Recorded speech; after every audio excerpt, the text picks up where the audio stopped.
The comments heard on The View from a Pew are those of Mac McCoy and are not necessarily the opinions of his guests, his producer Garth, any one particular denomination or religion, the church lady, Mr. Lemke, Pastor Craig, or anyone else of sound mind and body.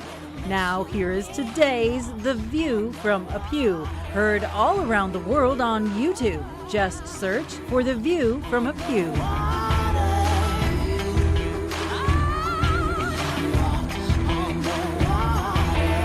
Good morning, good afternoon, and good evening. My name is Mac McCoy. I'm here with co-host Steve, and this is The View from a Pew, heard weekly on your local radio station as well as wherever you are listening to it or watching it. If you're on a podcast, thank you. We're on 27 different podcast sites. And if it's video, you're either on one of our social networks or you can always catch it at YouTube by going to The View from a Pew. Steve has written the script for today's show. It's very well done, by the way, but I'm going to turn it over to you. Well, I want to mention something that all of our viewers must be thinking about right now, and that is it's the new year, and this is a scale, and that should mean, probably to many of you, it does to Mac and I, that we should lose some weight. Yes. And we have vowed to each other that starting in 2027, we will consider it. Yeah, we're thinking about it for a year. So I want you to know we're giving it some premeditation. Because we already missed day one. Yeah, we were too late. Yeah. But what this is really representing, in addition to this, is we have somebody that wants to weigh in on our program. And this gentleman's been passed away for a few years, but his words live on, and that's Paul Harvey. And how I'm going to introduce this, or how we're going to introduce this, I'm going to read a letter, a commentary, something he had said on the radio back in April 3rd of 1965. And we would broadcast it, but because of the nature when it was made, it doesn't do too well on digital. So here, 62 years ago then? Yeah. 65? Yeah.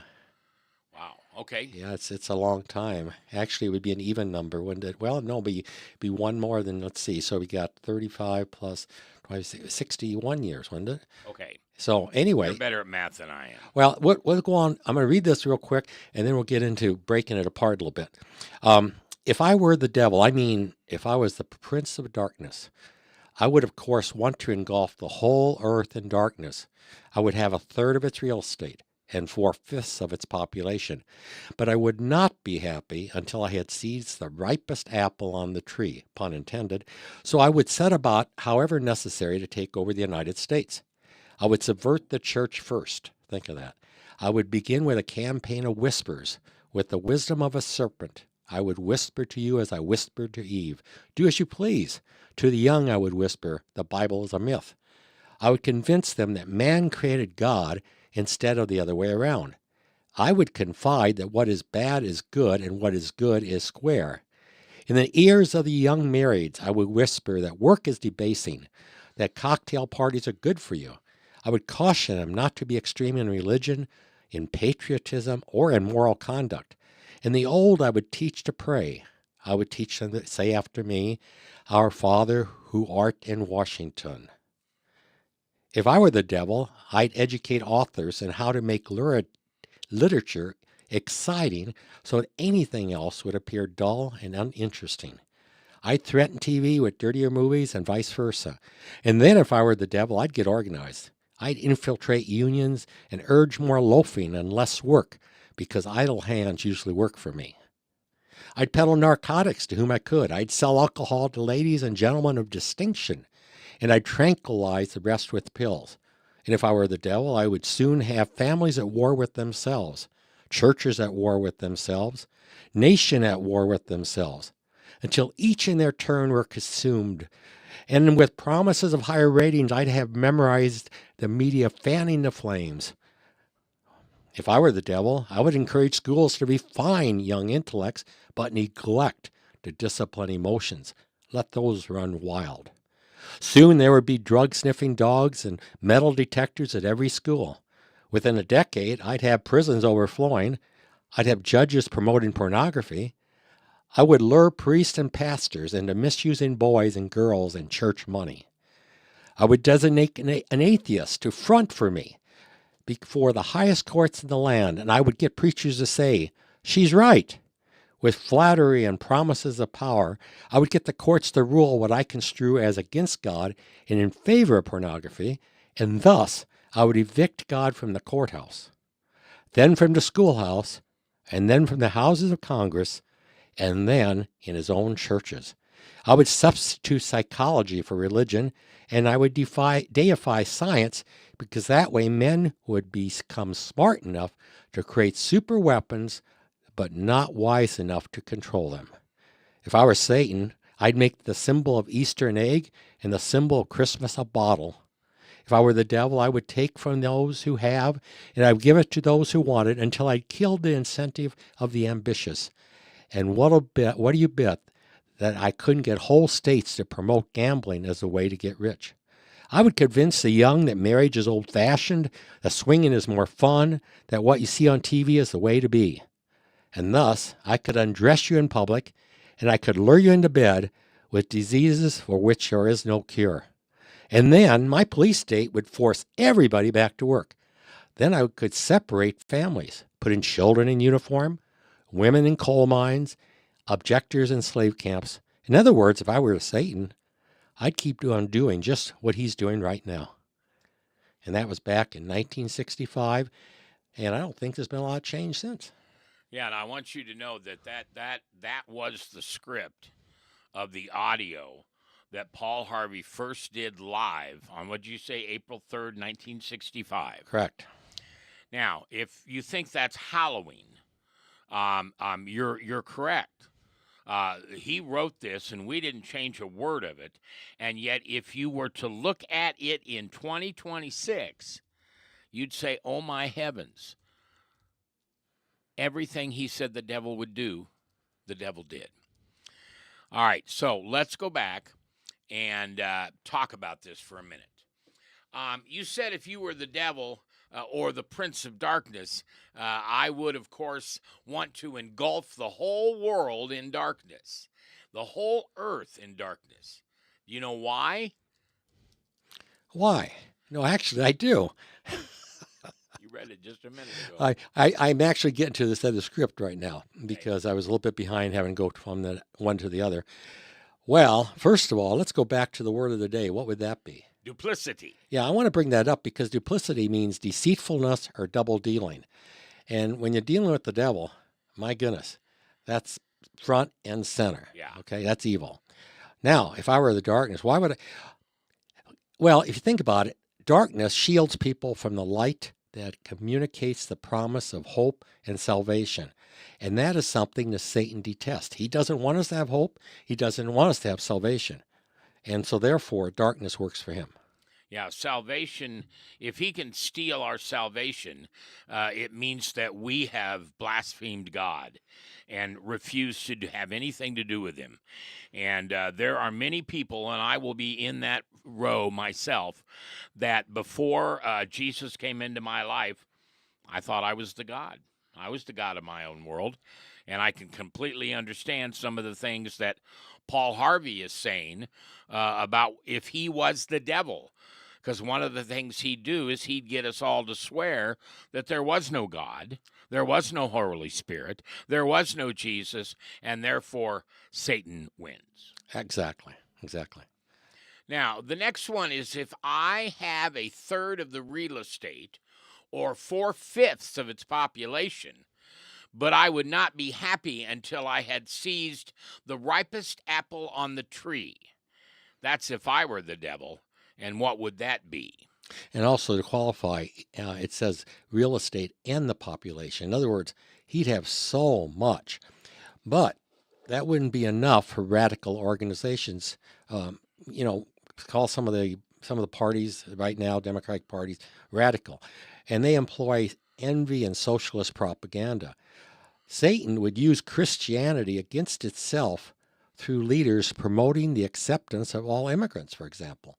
Could try to play on conscience, use it against us. It would not be rational. And again, these words came from him 60-some years ago. Paul Harvey wrote this in 1965. If I were the devil, I would begin with a campaign of whisperers.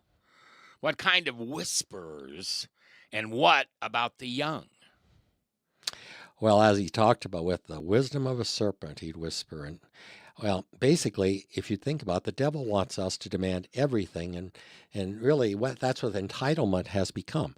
Entitlement says we are deserving of it. We can do what we want, and the devil wants us to demand everything by feeling entitled.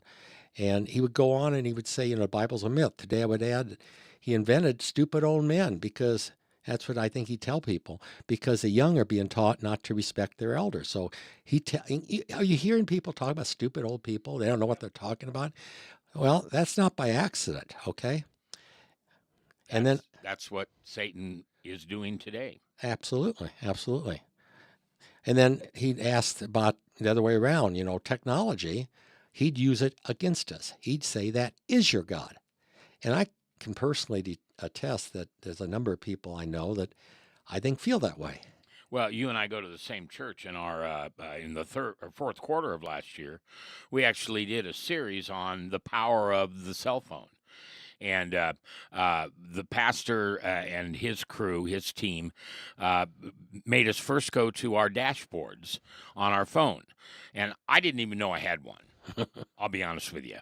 And you go in there and you look at all the hours that you spend on Facebook or Instagram or X or on YouTube, and all the times you get notified. If we read a Bible verse for every notification we got in the day, that's all we would do, is be able to read Bible verses. That's where Satan steps in and says, oh no, I know God can use that phone for good, but I can use it for fun and disobedience and evil. And that's who the devil is. And then he says, think about this. He says he would get people into bed, and doing all these pregnancies. And he says, but don't worry, pregnancies are not your responsibility. And you can trust science to find cures. Back to science being the God. Satan doesn't want us to trust Jesus. He knows that if we trust our emotions instead, he's got us in his clutches. I mean, think about that. How we're so close to being controlled by him by just saying, "Oh well." If I were the devil, this is a Paul Harvey speaking again. What about the young married and the old?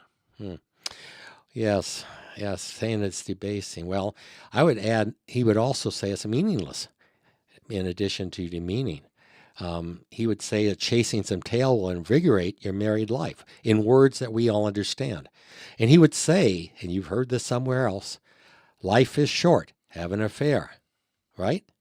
And he wants us to believe that what we want is more important than any imposed standards, whether they be learned from history and tradition or anybody saying it currently.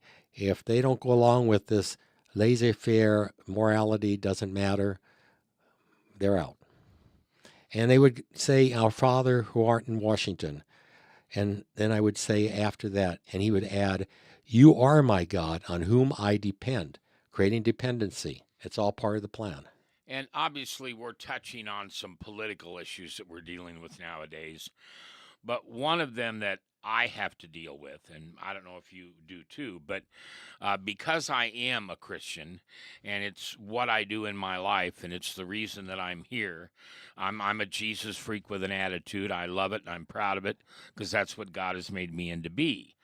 But the enemy turns around and says, oh, so you think that your king is the president of the United States? And they have taken it to the level where they have no king's rallies, which is just the most, it's kind of like having a lemonade stand on the middle of winter. It doesn't make any sense, but that's what those people are doing. And by the way, those people are just that. Those people. Those people would teach you to believe that hot lemonade is good. Yeah. To me, I would be hard pressed because it tastes like medicine then, but nevertheless. But yeah, we touch on politics because if you take politics out of everything, you really don't have much to, it's going to enter the conversation because that's the nature of how we conduct ourselves. Well, and this is one place where we mix religion and politics. Yeah. They say you're not supposed to do that. Well, we do it nicely here. We talk about policies, not personalities. Very rarely will you hear us mention a candidate, maybe a party, but certainly not the fringe that the other sides love to argue with. Yeah, Mac's got enough personality for all the others, so we don't need to even touch on that. And if I were the devil, I'd get educated authors in how to make lurid literature and movies exciting. How would the Satan do that? Well, he wants us to think, my opinion, of course, that it's paramount for us to listen to our bodies and satisfy their every want. And so that's the whole idea. He would take things that would tease us, that would tend to draw us in, and he wants to destroy. You got to think of his objective. He wants to destroy our souls and bodies, and he'll do it that way. Now, for those of us who are of that age or of that heritage, I can remember a wonderful show on television called The Dick Van Dyke Show. And they were the very first show to show a husband and wife in bed. But they couldn't let them be in one bed. No. That would not be allowed. They were in two beds, and that was in the 60s. So in the period of time since this Paul Harvey's program was written in 1965, we've gone from, well, husbands and wives can't be in the same bed together to what is called pornography, and it's on television. And it's on network television. And you can buy it for pennies on the dollar if you want to, quote unquote, stream it. Now, there are many good things that God blesses that we stream. The series The Chosen, many of the childlike media campaigns that they're doing. But also, as God uses it for good, Satan, in that eternal battle of spiritual warfare, uses it for bad. Now, what's the challenge? Well, if I was the devil, I'd get organized. That's what he'd do. Yeah, and he'd get these radical. Now, think about the radical institutions. I mean, why do certain organizations do things that seem to be totally contrary to what's good for humanity? And the point is that Satan knows if he can get people in powerful positions to overtake organizations and infiltrate that, he's going to get more bang for his buck, so to say. Yeah. And that's what he's doing.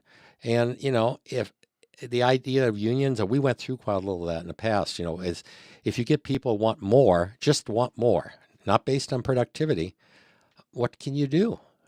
You can't just demand something, okay? The idea of drinking, getting alcohol and narcotics and all that, well, he said to people a distinction, because today young people look up to heroes and people like that. If he gets some of these people to abuse things, and some of the TV stars, of which many do, and then they stand in glory, think of the power that has over the young minds, okay? And so with narcotics being up, drugs being up, everything up, that means a lot of people are really down in the dumps. And unfortunately, misery begets company, and it just starts eroding more. Yeah, and we're not trying to be a couple of old prudes. We're just trying to help us understand what Paul Harvey said in 1965. If I were the devil, these are the things I'd do.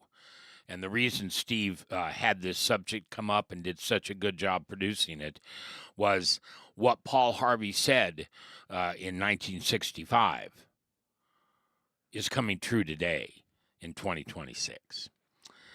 I'm Mac McCoy along with Steve, and we will continue now. And if I was the devil, what would I think about accountability? Well, first of all, I want to applaud you to remember it's 2026. I mean, did I say? No, you did. Oh. No, I was impressed. My understanding is the devil doesn't want us to be accountable. Because think about it. If we won't be, if we're both duped and doped at the same time, fed wrong information, incorrect, deceptively evil information, and then at the same time drugged out of our minds. being drugged and duped at the same time will pretty much take us out of contention for being accountable. Well, and remember, when we say drugged, we're not meaning just illegal drugs or marijuana or cocaine or whatever that is. We're talking about the prescriptions that the narcotic companies, the pharmacy company, pharmaceuticals, push to us legally through our doctors. Those drugs are far more dangerous misused than anything you buy on the street in the black market. Maybe what we should say is simply abuse. And unfortunately, anytime you start with something that's addictive by its nature, it's very hard to stop that. Well, even Paul Harvey talked about soon there would be drug sniffing dogs and metal detectors at every school door. Paul Harvey said that 1965, and it's true today. Yeah, and and it's also true that so many. It is really hard to believe that you think about that, but also prisons overflowing. I mean, and then the idea is pretty soon, and I'm just ad-libbing there, but pretty soon we're going to say, okay, we're spending too much money on that, so we're going to just start letting these people out, even though they're offended. And that's what they're doing. And that's what they're doing. And so now we have people on the street that shouldn't be, and we have people that are coming in this country that shouldn't be, and so on and so forth. And by the way, just for information, I was reading elsewhere, but one of the greatest things that causes a nation to fall is an onslaught of immigration. Just, I don't care what the media is telling you. You throw a bunch of people in like that, especially undesirables, not all of them, but enough of them, you're going to cause the country to shake. Well, and as we're experiencing right now, because we have had such an influx of illegal immigration for the last 30 years, that most of, now I got to be careful here, immigrants are not the problem, okay? Anyone is welcome to be an American if they want to be an American. If they want to come here and hurt us, that's what we are protesting now. And we are protesting that through our churches, through our laws, through the administration of the United States government, through the CIA, the FBI, ICE. And the enemy doesn't like any of those people. And they've got it to the point where they think, the enemy thinks, we should have smaller police departments, if any at all. And the fact that ICE agents are evil.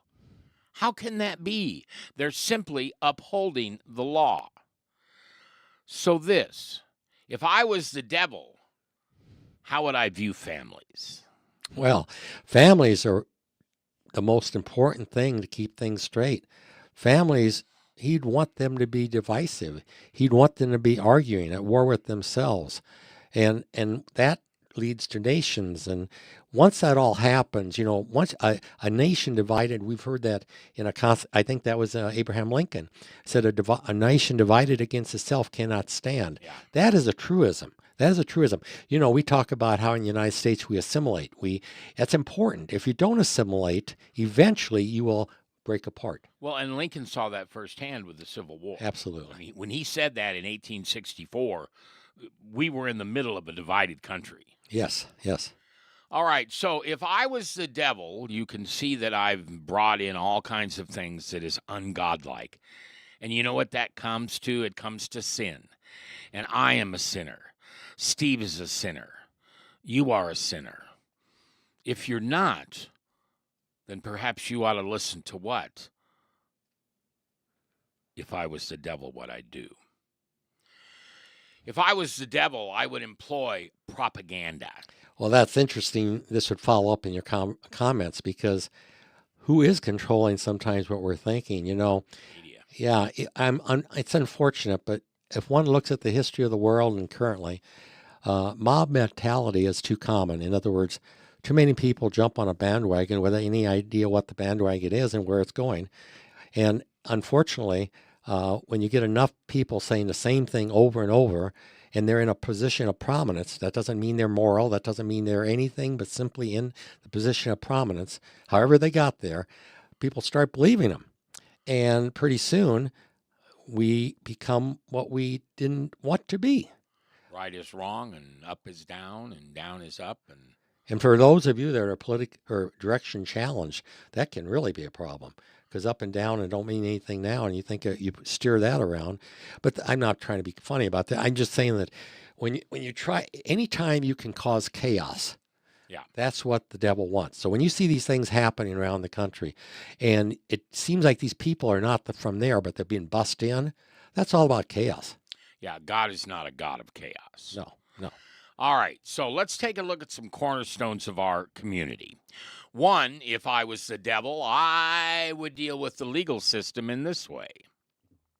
Well, you know, he said in that saying, he said, in his speech, he said, if I were the devil, I would designate an atheist. I'm going to make this current. I would designate an atheist transsexual because today that fits in our misinformed transgender society. And then I would go on to say that the courts would say, the preachers just get them to say that they, them is right. And I'm using the language. Again, this fits. With flattery and promise, I would get the courts to rule I construe as against God in favor of pornography. Because, again, they would say, they would not treat pornography as pornography. It would be treated as the highest form of art. Think of that. Again, making bad, good, good, bad. It's deceptive as heck. And you really have to be discerning to catch this, of course. Well, my understanding is Satan preaches that God doesn't love us and doesn't forgive us, so why should we trust him? Well, if I were the devil, how would I, as the devil, treat religion? Harshly. He would obviously want us, he would tell us, first of all, that God doesn't love us and he doesn't forgive us, so we can't trust him. And he would go on and say, look, use your own minds. You're smarter than him anyway. Psychology tells you all you need to know. And he would want us to believe that these repressed sexual urges will destroy our libidos.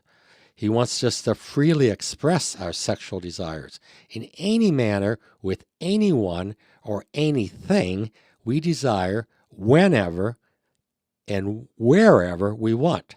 Think of that. I mean, I'm using sex because that's something we universally understand and that the urges are strong. But just think of how, if you take all the brakes off, what you would end up with. He would promote abortion as a civilized thing to do because pregnancies, again, are not our responsibility.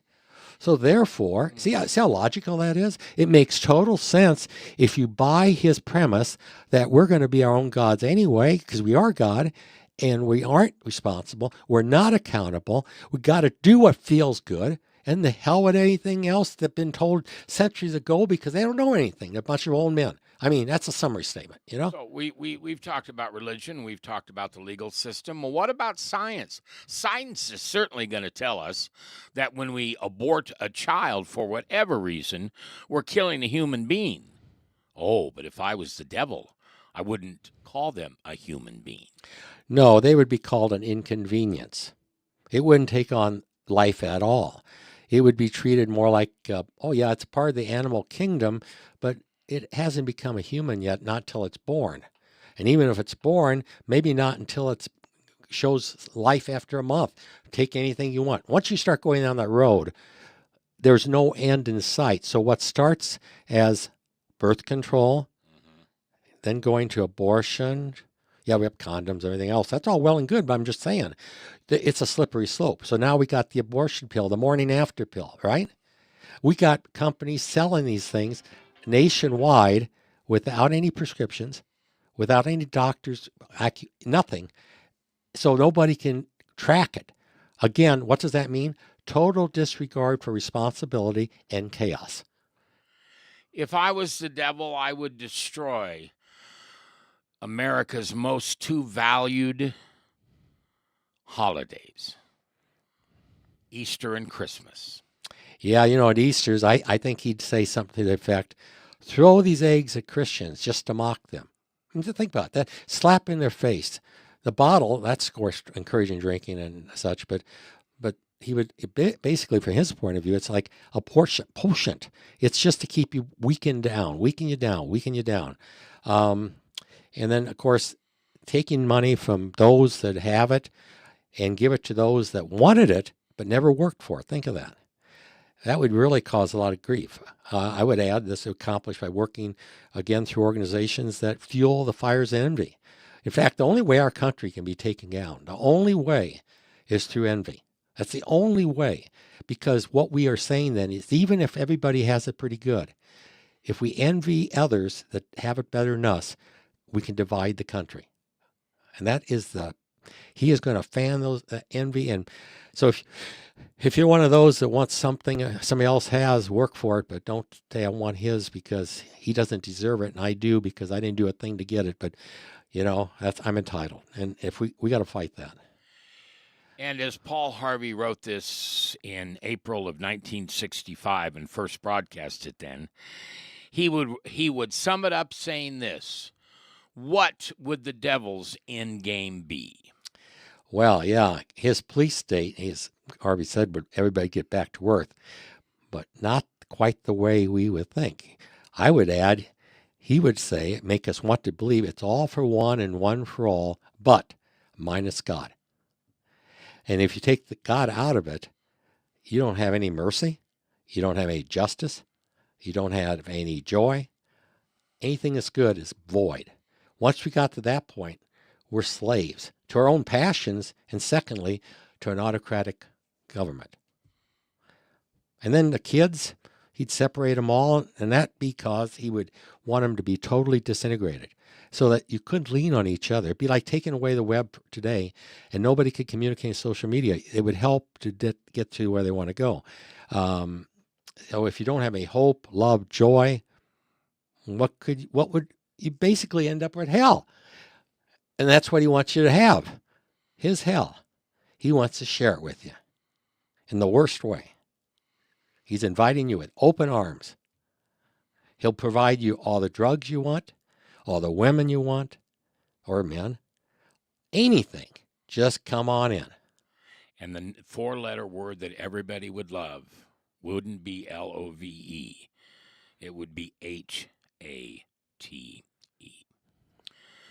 I'm Mac McCoy for Steve Aerts, my co-host today.